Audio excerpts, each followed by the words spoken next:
Yes, people, welcome back to Albert J TV. Match preview time, Leeds versus Arsenal, and obviously prediction time, Benfica. But before we get into it, ladies and gentlemen, let's hit the intro.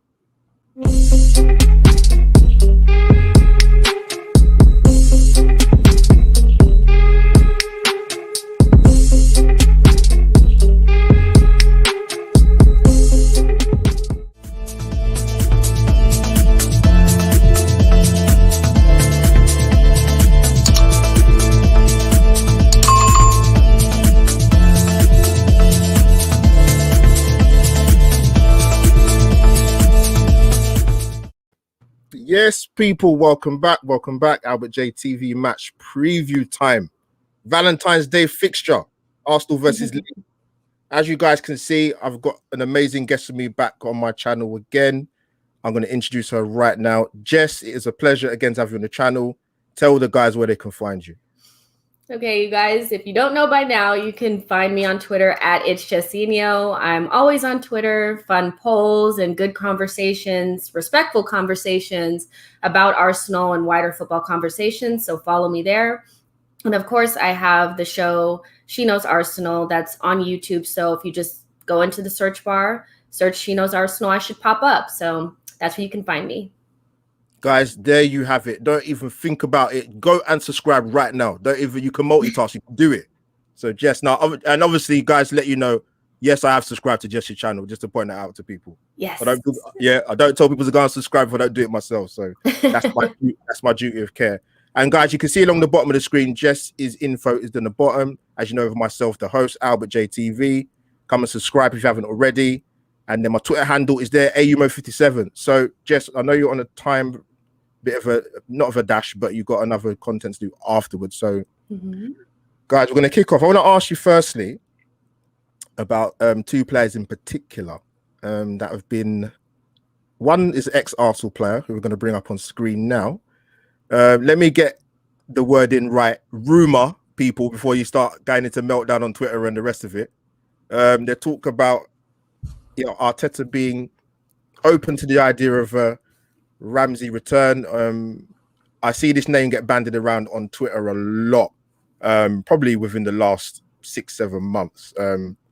Jess, what are your thoughts on the links about Aaron Ramsey potentially coming back to Arsenal? And on top of that, from what you remember of his time at Arsenal, what did you think of his Arsenal career? When I think of Aaron Ramsey, I think injury. That's like the main thing that I think of. So yes, we did, because I missed the memo last time. So now we're both wearing the yellow. So yes, we did plan this. Yeah. But mostly I just think of injuries, and I think of some good goals, some game-winning goals. He definitely was somebody who played for the shirt. You can't take that away from him. It's really unfortunate that he left Arsenal, and when he left Arsenal, he left for free. So for me, I feel like this ship has kind of sailed. So I'm wondering, if this is true. Obviously, you've already said it's a rumor, but if this is true, what is the game plan here? Aaron Ramsey is now in his 30s. And although I think that in a different situation, maybe if we were a little bit more competitive and looking to fill in squad positions, that maybe it'd be, a good opportunity for us to bring somebody of his caliber back to play kind of like a fill-in role or a squad position. But because we haven't even solidified our starting 11 and we're in a long-term project, I don't see the real point in bringing in somebody whose career is almost over. You see Liverpool brought in Thiago, who's 29 years old, when they're trying to defend their title, because they can do that. They're filling in squad positions. We haven't even solidified a starting 11. So to bring in a 31-year-old back to the Emirates after we would have to buy him as well, and we let him go for free.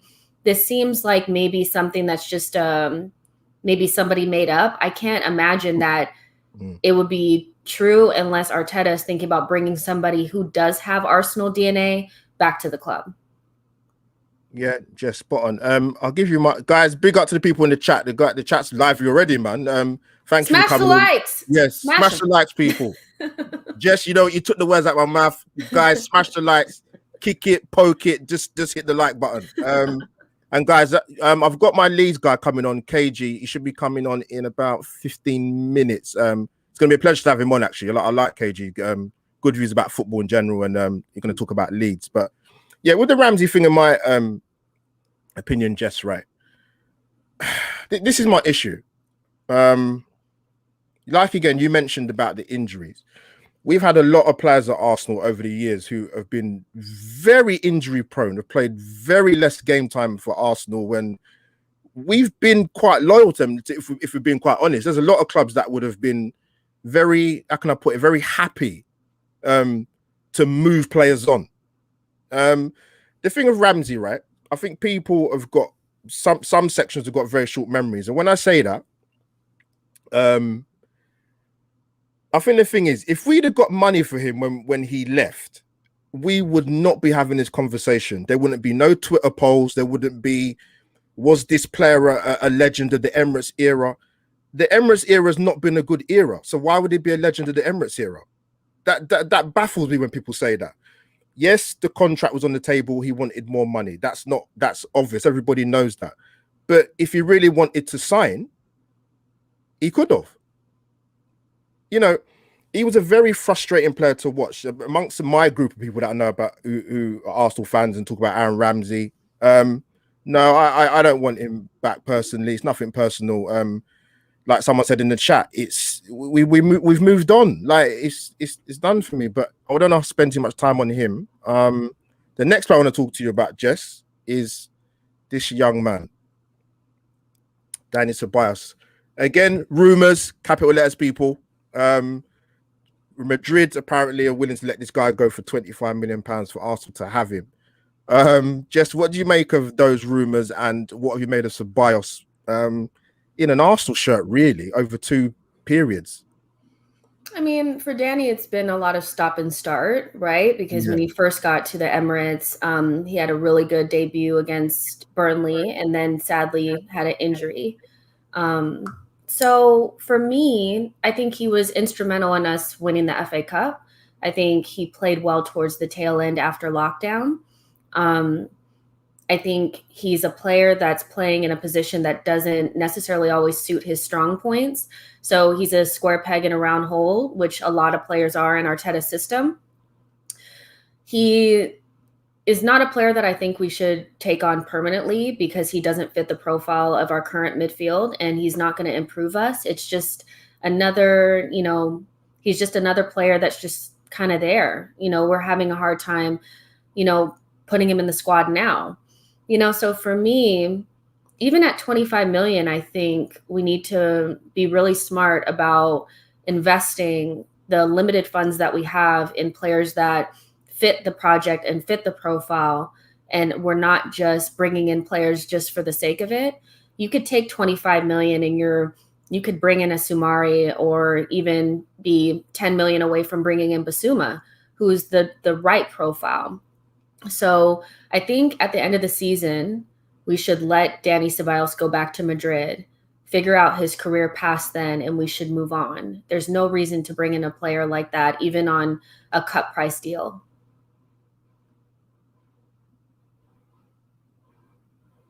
I can't hear you, Albert. Here we go. Sorry. Yeah, Albert, take yourself off mute. Yeah. I'll just try to stop any echo happening. But yeah, anybody that's seen my content in regards to when I've spoken about Dani Ceballos, someone posed a question to me on Twitter yesterday because I had turned around and said basically, no, absolutely not. I wouldn't buy him. So they posed a question to me saying, would you have said the same thing last summer? And I said, yeah, I would have said it. Don't get me wrong. He did play well towards the back end of last season. And I hear people talk about he was one of the form players in the league in that position. I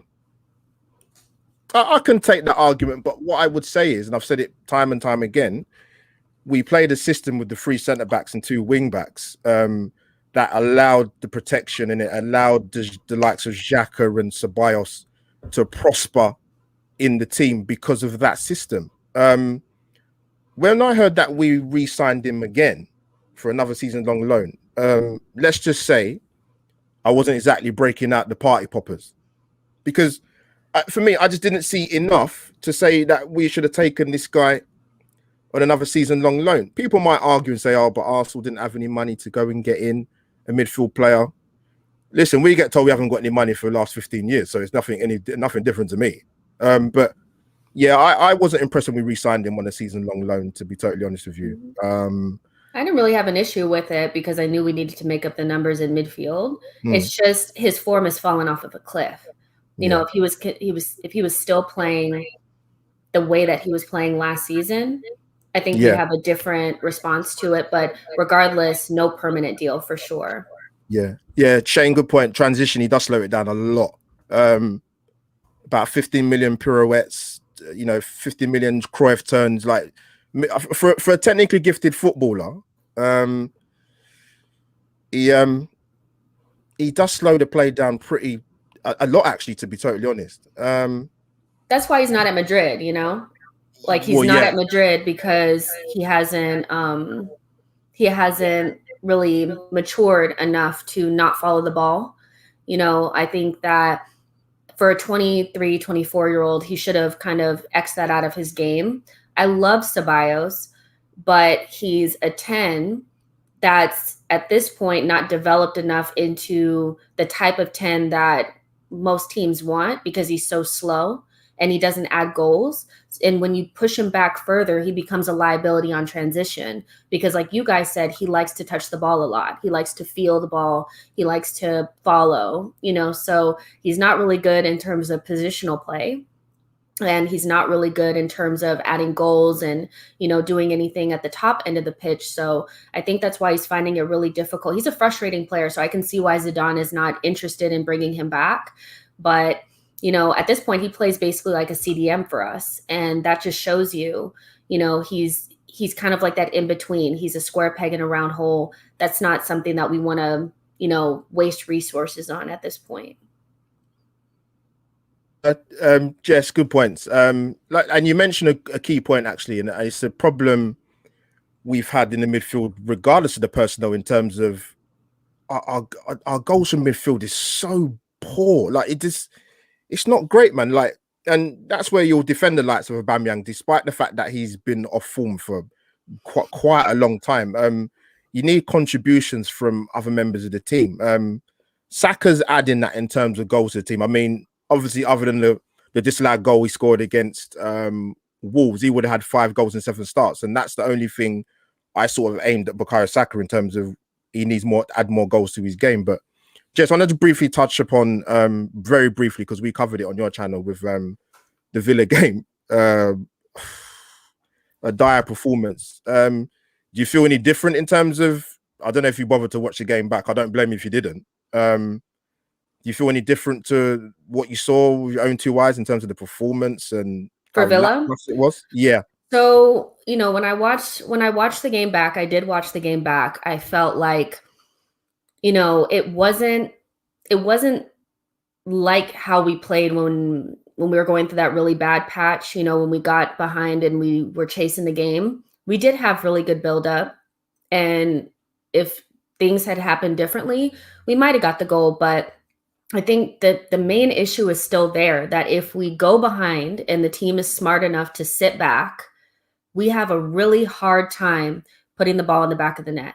A really difficult time. Goal scoring is difficult for us, so, and to have the ball for like 80 minutes and not to be able to create a goal is alarming to me, even if Aston Villa is sitting back in their box. We did have chances, we just didn't put them away. So I don't feel as bad about the performance because I could see that we were trying to do things and it wasn't as dire as like, the Burnley game or the Southampton game, the original one, or the Everton game.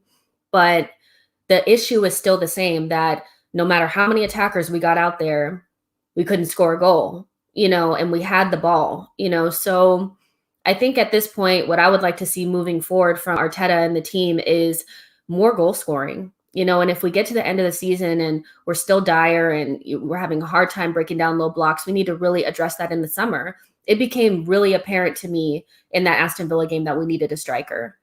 And I know we have Aubameyang and we've, used a lot of resources on him, but at this point, physically, he's not there. And Lacazette, as good as he's been in build-up, he doesn't add that goal threat on a day-by-day basis.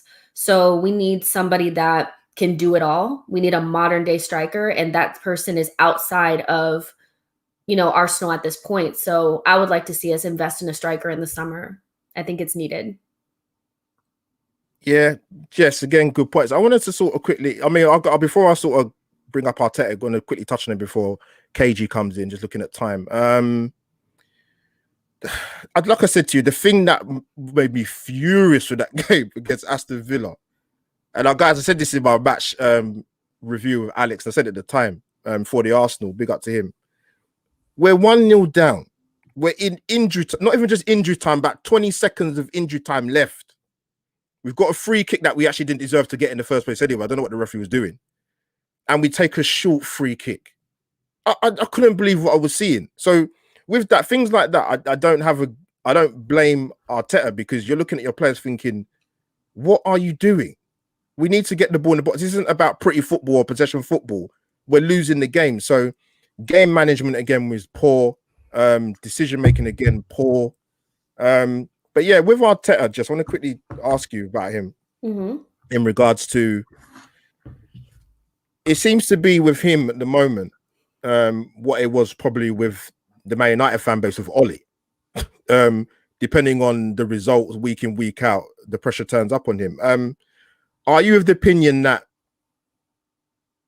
he's going to be here in the summer? Will he get the summer window? Yeah, sorry, what are your thoughts? Sorry. Yeah, I do. I think he'll be here for the summer. I think there's even talks of Arteta getting an extension. The board is clearly happy with whatever they're seeing from Arteta, and they're convinced by the project that's been put before them from Arteta and Edu. So I think he's going to be, I'm pretty sure that he's going to be here for the summer. He needs another window. Any coach at this point deserves more than one window. You cannot bring in a coach and just get rid of them before you actually get a chance to see them build a team in their image. And Arteta has yet to be able to do that. That being said, if the season ends on time and he has a full preseason, there's no Mustafi, Kolasinac, Socrates, or Mesut Ozil, there's no distractions, and he's able to improve the squad, bring in 2 players or so to improve what he already has. And in December of next year, we're still around mid-table, then we need to start asking questions about this project. I think up to this point, there's been a lot of, variables that he could not control, that we've given him leniency on because it's difficult. There's a lot of things that are out of his control that really don't have anything to do with him, like the bad contracts that for some of the more senior players, the pandemic and things of that nature. But that being said, we need to see progress, and the progress that we need to see is in the results. We're not going to be able to go through another season of we played a good 20 minutes here, we played a good 45 minutes there, it was a bad call from the referee, they're tired, or this or that. And then at the same point, we most likely will fall outside of European competition unless miraculously we win the Europa League. So with that scenario in mind, my thought process is without any European competition, I expect you to be going ham in the league next season. So again, by next December, I would expect to see us seeing true results in terms of number forms, like actual results winning, not just good 20 minutes, good 40 minutes there. And if we don't, again, we're going to have to question the process in this project at that point. You're on mute. Yeah, so again, that's it. My fault again. Yeah, before I bring KG in, my thoughts. There's a quick question there about Martinelli that I think Guna Media put in. Jess, what's your thoughts quickly before I bring KG in? Because people have said that, bluntly or blatantly, that Arteta maybe doesn't fancy Martinelli. And this was even before the injury that Martinelli had. What's your take on that? And also, do you see him as the main striker in the future? I was saying that last season after lockdown because he didn't immediately get hurt. I think people forget about that. They think he just was hurt the entire time after lockdown. There was actually 2 or 3 games before he got injured that he either was not on the bench or he didn't come in. So what that says to me is that I know Arteta is putting it in the media that we're trying to protect Martinelli because of his injury. But before then, he wasn't injured. So part of me thinks that he does not, to a certain extent, he doesn't rate Martinelli. Maybe not Martinelli in terms of, everybody rates Martinelli in terms of his energy and, what he brings to the team, his aggressiveness, his directness, and all that kind of stuff. But Arteta is a very, systematic, positionally, tactically aware type of football IQ manager. So for me, when I'm looking at Martinelli and the fact that he's a chaos merchant, he's the type of player that he doesn't fit into a system. You just put him out there and let him go. Just kind of like Alexis. I call Martinelli an Alexis Suarez baby, where he doesn't really fit in a system, but he's so good that you just throw him out there and he makes things happen. I've yet to see Arteta really embrace a player that colors outside of the lines. And I think Martinelli might suffer from that. I don't see Arteta really making a true effort to integrate Martinelli into the team the way he does other players. And that's problematic for me. We can't afford to let a potential generational talent just waste away at Arsenal, leave and become a star somewhere else. We can't risk it. So I wouldn't be surprised if Arteta doesn't really rate him. And in terms of him becoming a star of the future or a center forward for us in the future, that's all up to whether or not Arteta puts more effort into making Martinelli a priority instead of giving minutes to Eddie Nketiah and players like that. Yeah, no, fair points, Jess. Guys, I'm going to bring in Leeds fan KG. Let me add KG to the stream. KG, can you hear me? Yeah, man. Can you guys hear me? Yeah. Yeah, I'm getting a bit of feedback. No, I can hear you now. Is that fine? Yeah, KG. Firstly, I appreciate you coming on, man. I put the call out and you answered them. We share similar views on what we're going to talk about towards the end in terms of the YouTube content platform, should I say. But brother, I appreciate you coming on, man. I always respect your views about football. Seen you on the scene for a while, so glad to get you on, my brother. No, man, no problem, man. It's nice to be on. Like I said, man, I know too many Arsenal fans, I think, man. I've had to juggle dates, times all week. So, man, it's good to be here. No, got a privilege to have you on. KJ, I want to ask you about Leeds, mate. Obviously back in the Premier League after a 16-year absence. And I'm going to take it back as far as probably the playoff final against Watford in 2006, mate. You lost that, and then the following season, quote me if I'm wrong, KJ, I think you got relegated to the League One, was it? Yeah. Sort of fast forwarding 16 years on later. Did you think it would take this long for Leeds to come back to the top flight?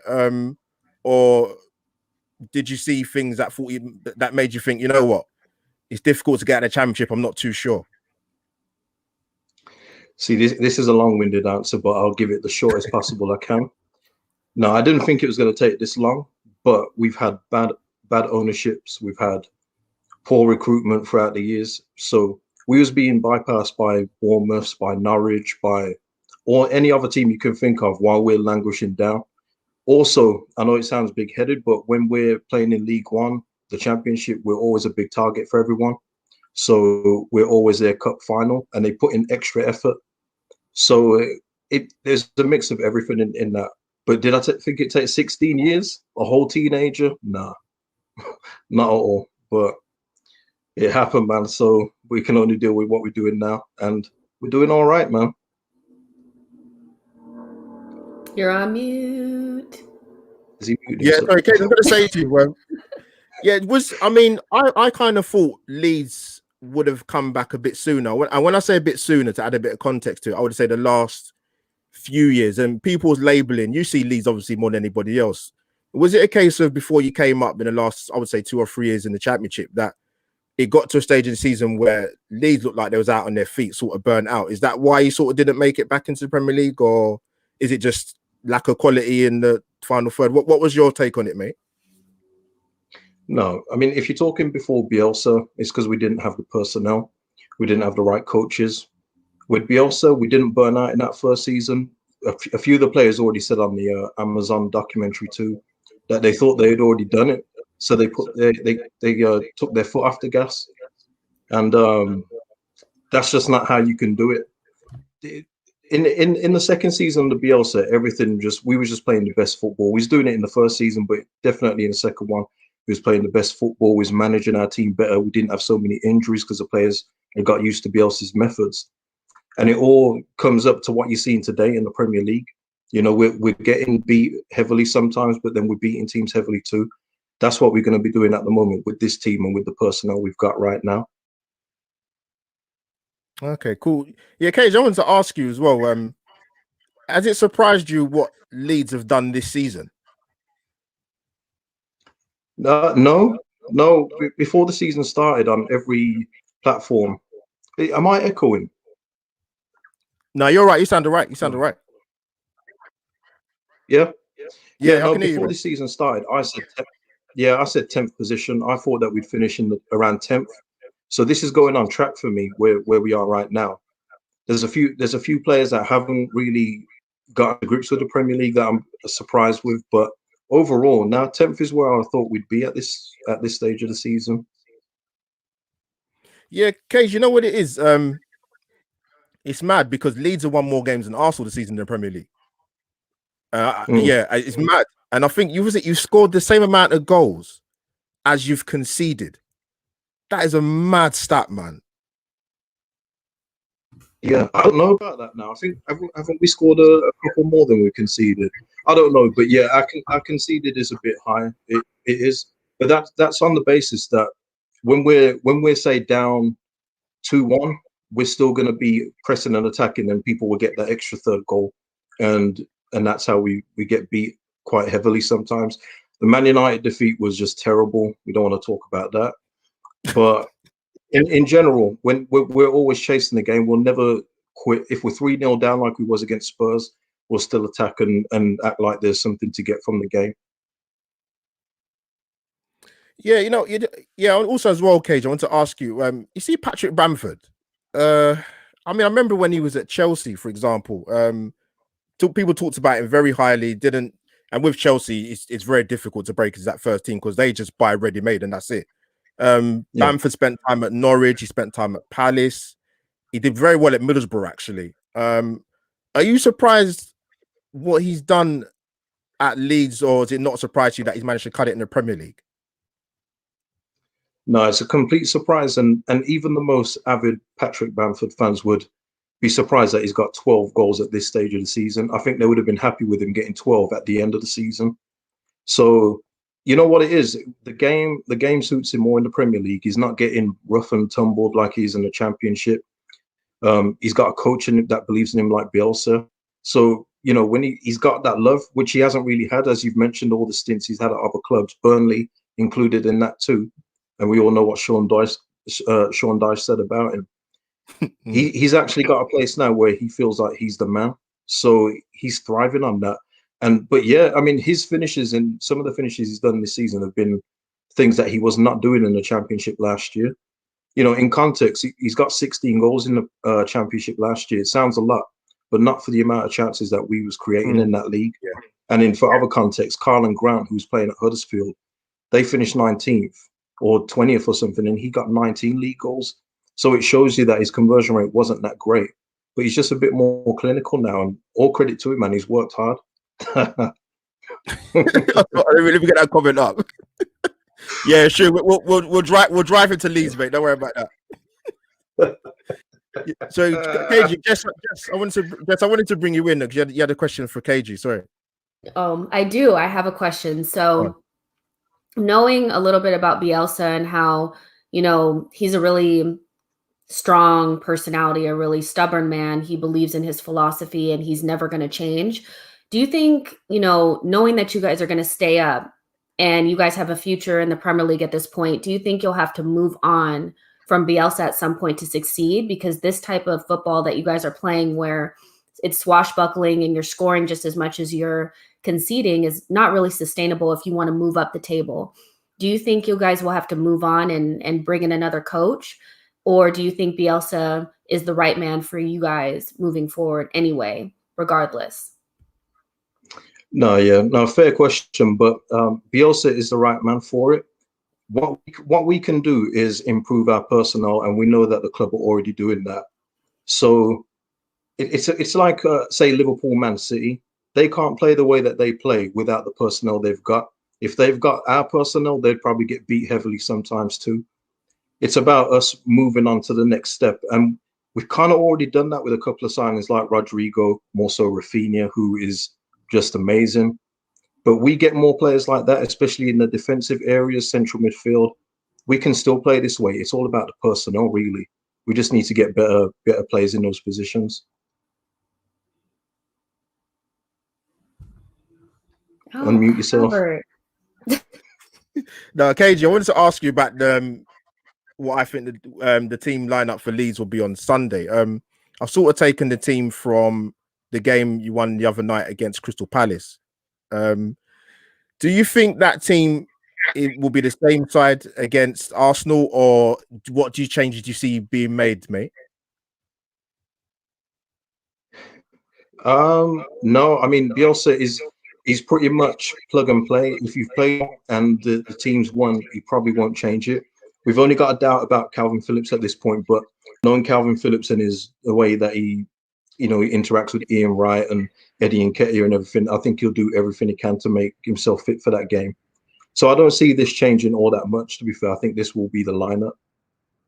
Okay, cool. Yeah, I've been impressed. Listen, I've been impressed with. Can you hear me well? Can you hear me, KG and Jess?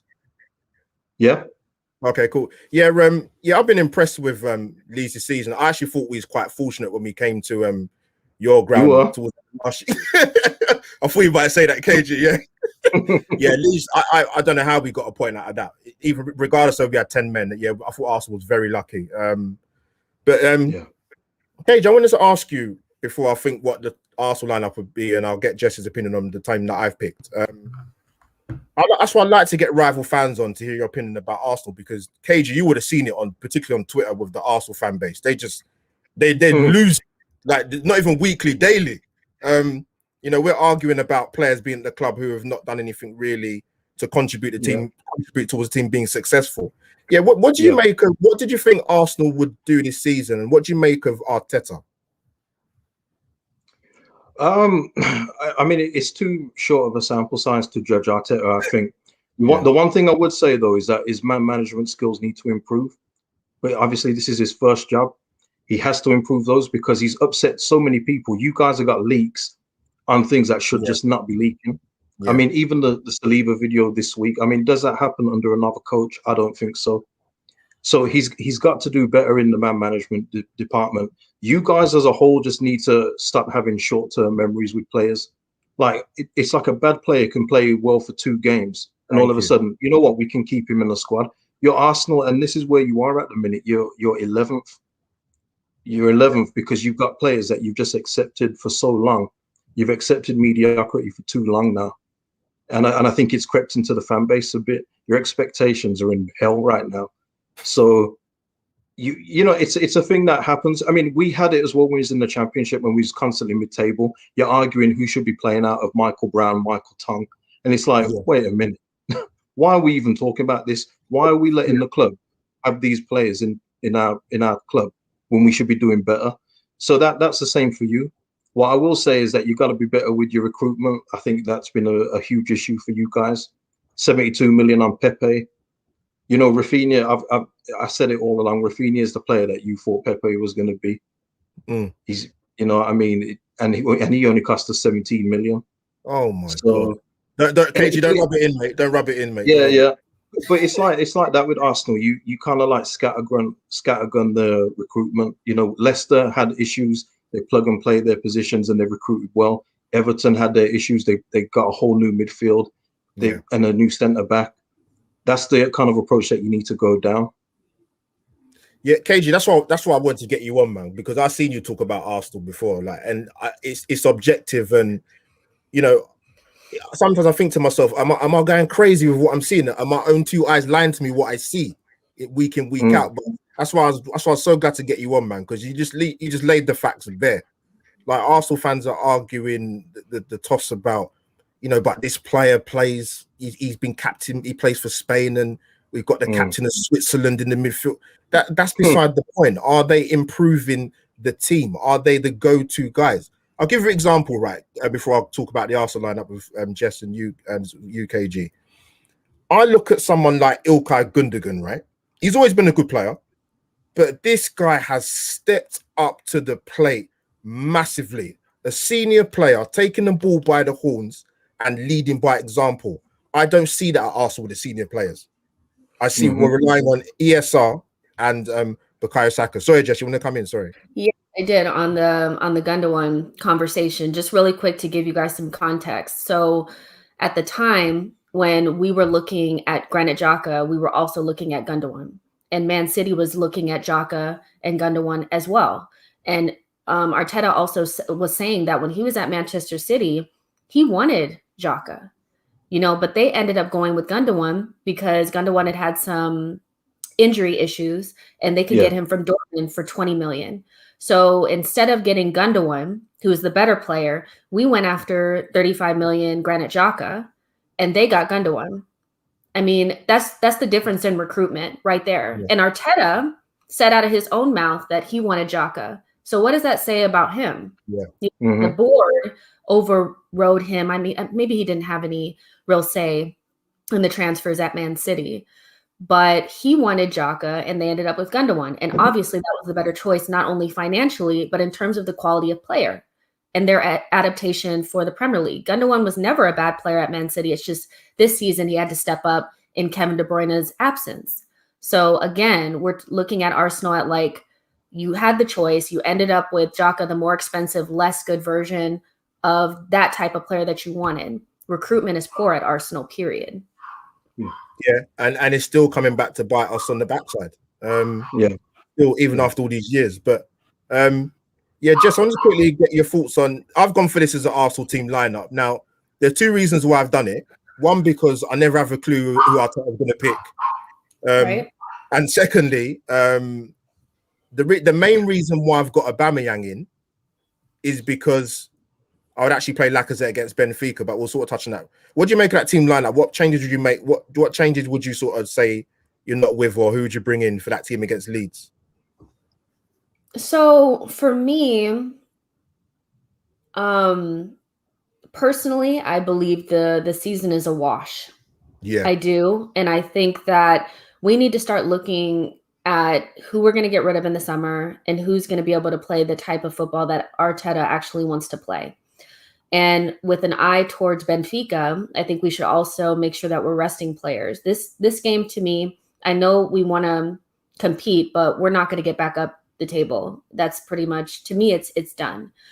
So Marie and Holding, I think that's the right center back pairing. It's our best center back pairing at this point. With Bellerin and Cedric, those are the obvious choices because they are the only choices at this point.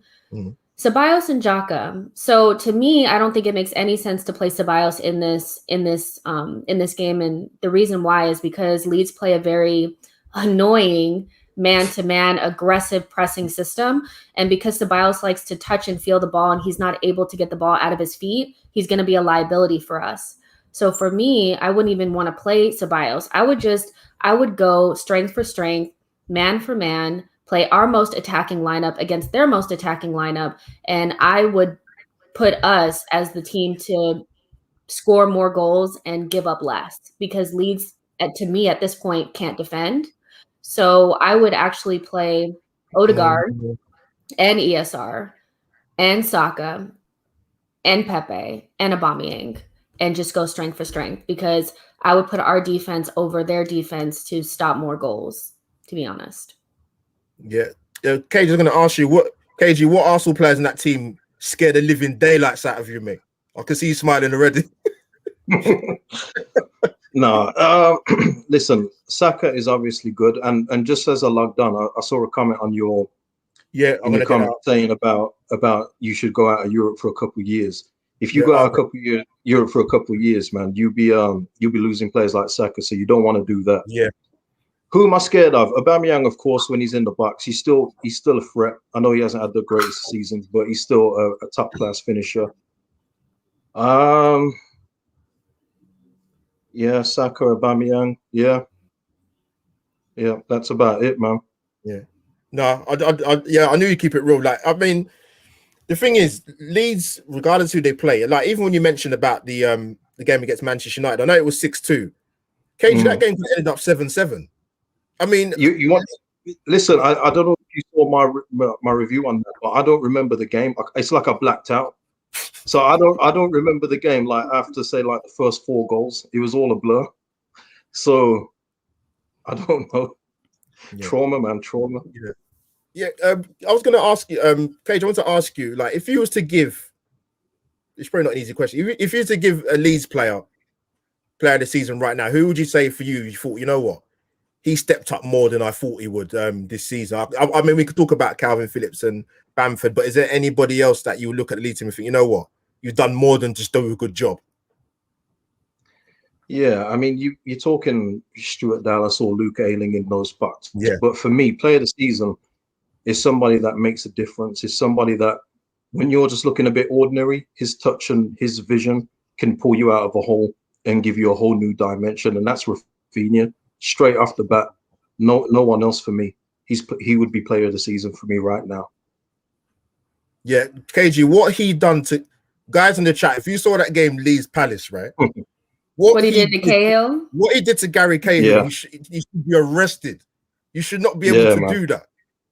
It was unbelievable. He's a class player. Like, hopefully you guys are able to keep him long term. That's what's going to help you guys. Like, I don't have any issues with Leeds because you guys are not a rival of us. So for me, when I look at Leeds coming back into the league, I'm hoping that you guys can keep on to, Harrison and Calvin Phillips and Rafinha and players like that. And they don't end up going to the other teams that are higher than you guys, because you have an owner that wants to actually invest in your squad. You guys could actually maybe get Europe next season, because I think Leeds is I think you guys are so dangerous that you guys will scare the crap out of anybody if you guys just improve a couple of your positions, mostly in the back. For sure. I'm interested, Jess.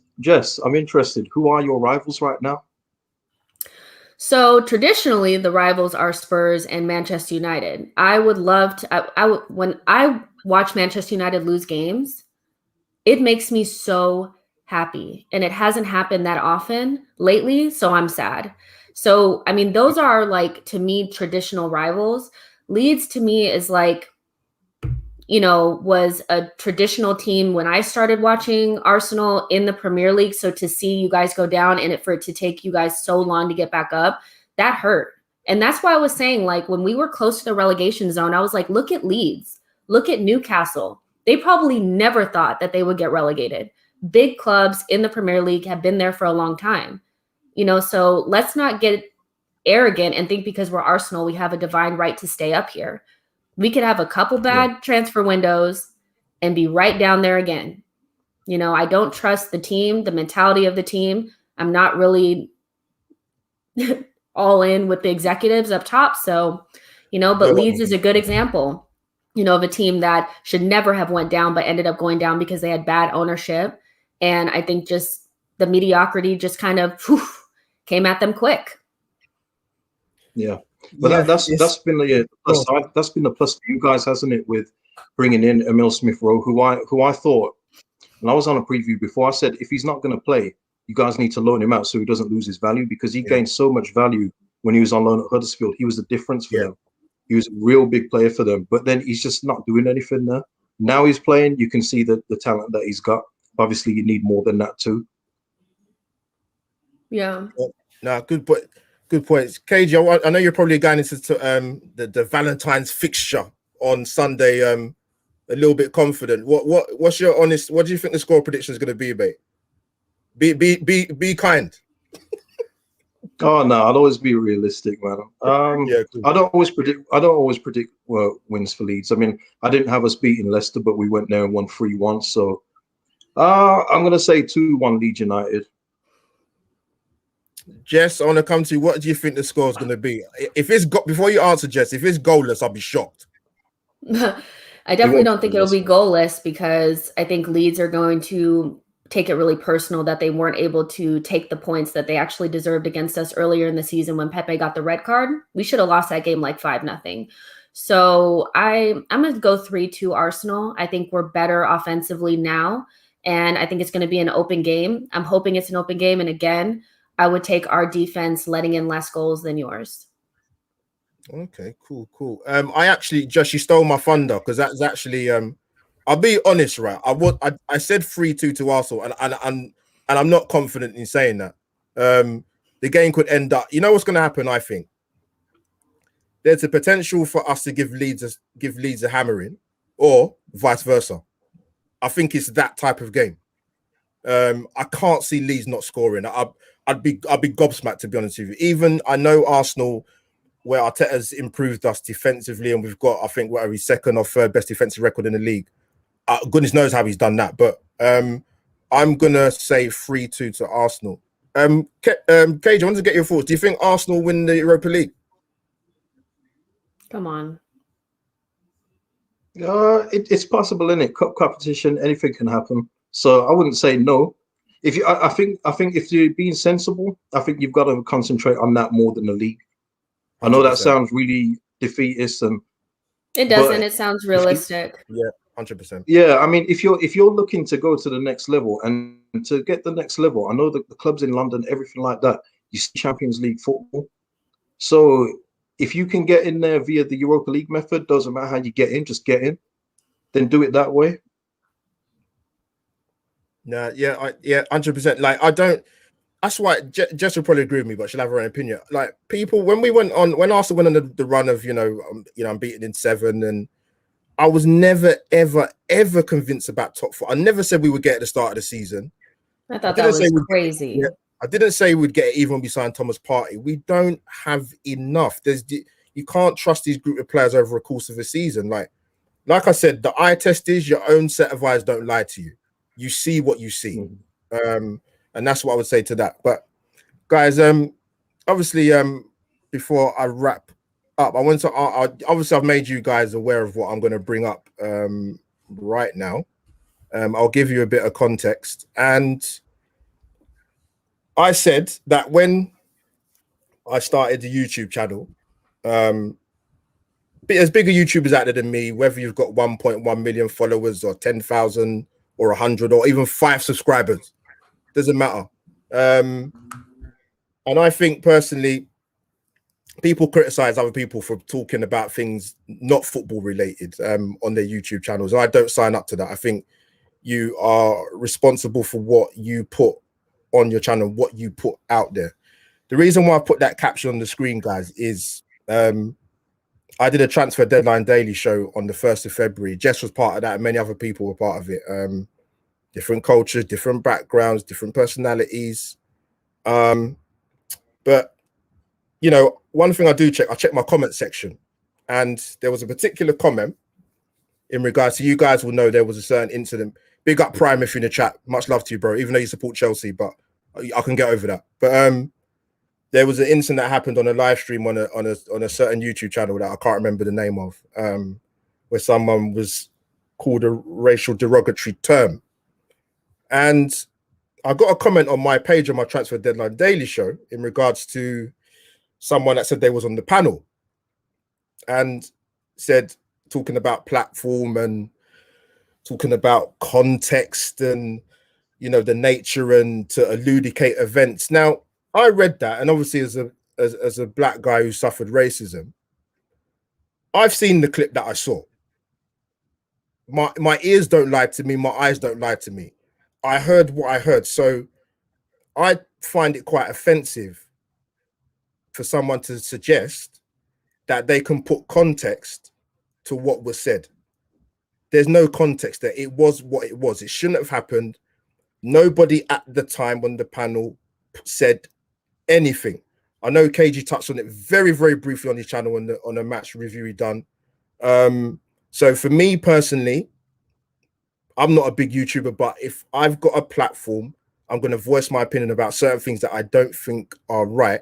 And on top of that, to add even further, I didn't go to Oxford or Cambridge University, but one thing I've got a lot of common sense and a lot of intelligence, and there's no way anybody's going to explain to me that there's context to what happened that day on that live stream. Absolutely not. And KG and Jess, so before I come to you, I sort of want to touch on the accountability and the responsibility of us as content creators and the wider sort of scheme of the people that do YouTube. So quickly, Jess, how long have you been doing like the YouTube thing? For about a month, really. Like, okay, yeah. Sorry, KG, how long have you been doing it, mate? Sorry, briefly. A while, but I've only had my channel for a little bit, so not too long. Yeah. One thing I've sort of learned before I'll get your opinions about whatever you guys want to add to the sort of topic is one thing for me, and KG knows, is when I asked KG to come on the show, for example, I even said to him, I opened to him, I said, look, I share the same values with you. It's not everybody you let onto your platform. Be very, very careful who you work with. You won't always get it right, but do your homework, do your vetting, be accountable and be responsible for what you say and who you work with and who you allow on your channel. So I'm going to come to KG, just your thoughts on what I've said or anything you wanted to add to that, mate, before we sign off. No, man, I've said all along, man, you have to look at who you're inviting on. You know, it's like, I think you must be referring to the video I did as well, that I say I don't go on everybody's program. I don't go on every platform I'm invited on, because I want to for a start. But also, if I don't really know you too well and I haven't got a chance to look you up, I'm just opening myself up to being on a program with somebody that I don't really want to be associated with. So for people that go onto these things, always just have a look at who's in there. Always ask the person who's inviting you who's going to be on with us today. And if you don't, KG, sorry, 1 second. Yeah. Sorry. Jess, can I bring you in quickly? So I know you got to go. Sorry. Yeah, just really quick. I'm just gonna say my little spiel. I said this on Big Gunner's channel yesterday, that there is a chance that maybe people don't know how to deal with these situations when it's happening in real time. It's one thing to be an ally for Black Lives Matter or whatever, whatever thing, online in your bio, or you say it, but when it happens in real time, you have to stand up for it at that moment. So if you're a content creator and you have a channel, you are responsible and you have to take accountability. Your hosts need to know that this is a channel that doesn't accept certain types of behaviors. It should be written down somewhere. Your moderators should know, and they should know exactly how to deal with it. And the first thing that you need to do is, as soon as you see it, you don't ignore it, you condemn it. You kick that person off of your channel. You apologize to your viewers. You apologize to the person that may have been offended, or that whatever was said towards that person, you apologize to them, and then you put out a statement afterwards. You have to have a layered approach to how you deal with these situations. And if that seems like it's too much work, then you shouldn't have a channel. That's what I'm saying. It's not too much work to protect your viewers and your subscribers from bigotry, racial, injustice, anything like that. So I have a real aversion to people that don't want to take responsibility. And so if you don't like what I'm saying, then you're probably a part of the problem. Take responsibility, be accountable, condemn it first. Don't act like it didn't happen, and don't tell people it didn't, because we hear and we see exactly what we hear and see. And it's totally offensive to say that we heard something or whatever that wasn't correct. Exactly what Albert is saying. We know what we saw. We know what we heard. Just deal with it, period. But that's my spiel. Yeah, no, Jess, I appreciate you. Thank you. I know you got to go. Honestly, big up to Jess for coming on. We definitely need to collab again. Oh yeah, for sure. Yeah. Take care, stay safe, and I'll try and watch your channel as well. What's coming up next? Okay, yeah. So I'll see you guys later. Have fun. Bye. Yeah, KG, sorry to cut you. Yeah, sorry, man. I was because Jess needed to go because she's got another show on at 7. But no come back to you. Sorry, mate. What was you asked for a cut to you? What was you saying, mate? Sorry. No, man, Jess just killed it. We don't need to add no more. But it is that, man. When you're a content creator, man, you're basically broadcasting. It might be on a big scale, might be on a small scale, but there's certain expectations of you. So if you're going to go down that route where you sound like you're just people talking in a pub, then it's not going to work. You need to be more professional, and that's where vetting your guest comes in. I know as somebody that said that we interview people outside the ground, you can't vet them. I understand that you're outside the ground, you're trying to get fan opinion, fair enough. But we're online right now. Everything's online. Someone's probably asking you from a Twitter. Someone's probably asking you from Facebook, Instagram, whatever it may be. You can see what they're about. You can see their posts. You can see exactly what they're generally like in public. At least if their public face is all right, because you don't know what's going on in the DMs. But you can see publicly that, okay, I can get down with this. But this guy, that guy that they had on before, they got some posts up from him, and it was in the height of the Black Lives Matter, movement. It's still going on now, don't get me wrong, but it was in the height of it, and he was still posting foul stuff. So and it's also for you as the guest, get to know who's going on with you. 100%. No, KG, well said. It's like I said to you at the beginning.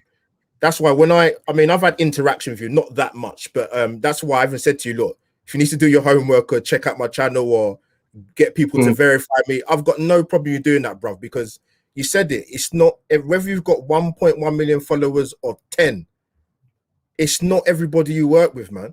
I've seen that very, very, very quickly on this platform, and seeing a lot of silly stuff in terms of live streams and people self-promoting. Have a bit of respect for people's channels, man. Have a bit of respect. Yeah, I mean, and that's a big thing for me as well. I mean, you're probably never going to see me on ones where there's just people talking over each other. I'm just not into that kind of thing. But I mean, I see loads of my people just on every single stream available, and more power to them. And big ups to them for getting out there. But you just have to have some limits. Make yourself a bit, not special, but just make yourself that you're just not going to say yes to everybody, because you shouldn't. Yeah. You shouldn't, because you're just devaluing your own character as well. If you just go on everyone that just asks you.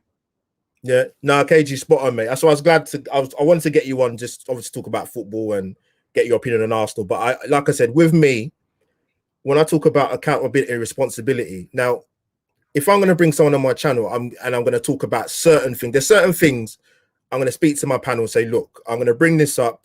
If you're not comfortable with it, then we'll work something out. So I wasn't going to bring you on and just sort of throw it at you. So I wanted to sort of make sure with you and Jess that I was going to bring this up and you're okay with it, which I thought you would be anyway. But it's about the accountability and the responsibility of your own channel and what you do.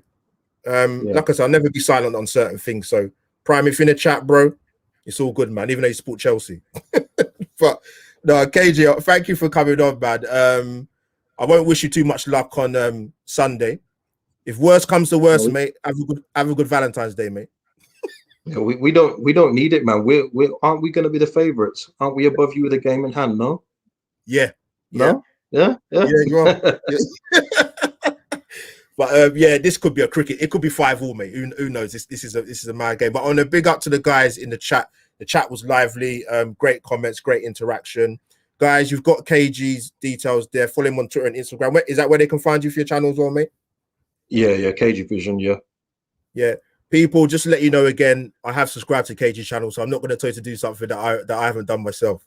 But now, big up to KG for coming on. Big up to the guys in the chat. Smash the like button. Subscribe to my channel, Albert J TV.